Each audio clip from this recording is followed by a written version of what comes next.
We are all wicked, wicked people in one stage in our lives. And I said last night that we are also sinners. The only difference is we are the redeemed sinners. We as sins are wicked.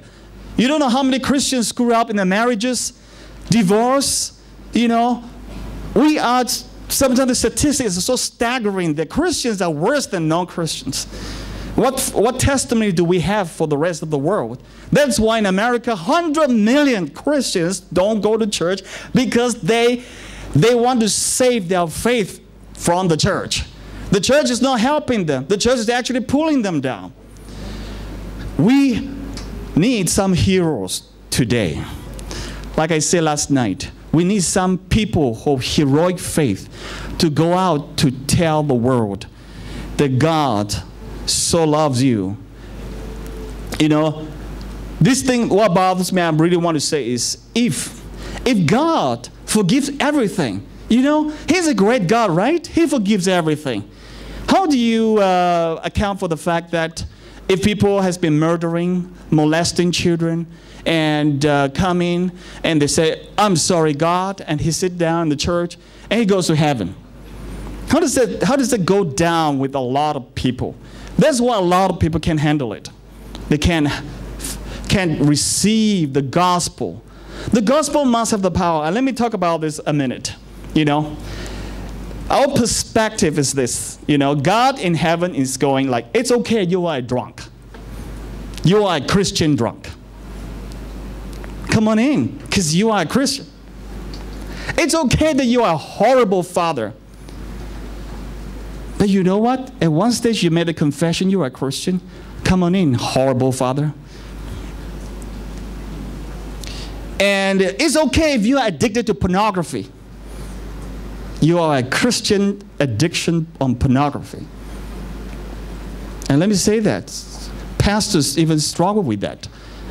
Some have given that it's such a dangerous thing, you know. Don't ever touch pornography, especially in the internet age. It comes so easily. It's very, very addictive.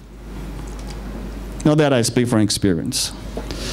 But I just want you to understand that. I have heard enough stories of this. You see, so how do you come to church, sit down at church, and you know, when you go home tonight, you turn on the internet, it's pornography.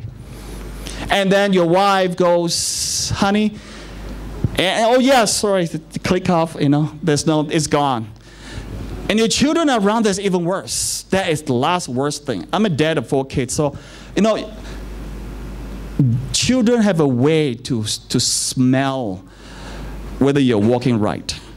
And if they smell it, you are not doing what you say. They say, you liar. They say in their heart, they walk away. You just doomed the poor kid.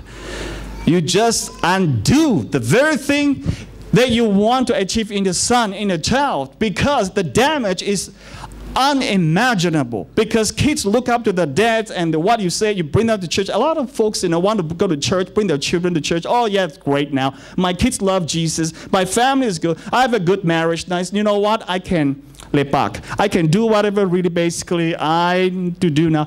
And after a while, you kind of, you see, if you treat Christianity, the gospel as a religion, after a while you go tired, you get dry out. Because you say, I try to be a good Christian, but I just can't. You know, it's just, the reality is that the whole world is, you know, is thinking different from what the church is teaching me. So what do? Maybe it's okay, I lax a little bit. It's not a matter okay or lax a little bit. It's a matter of you knowing and the power of Christ in your lives. And Jesus, that changes your life. The gospel, whether it's, you know, Jesus did not say, Father, why did you send angel? Why did you send me? Father said, I need you to go to the cross. He didn't even need to say that. I am going to the cross.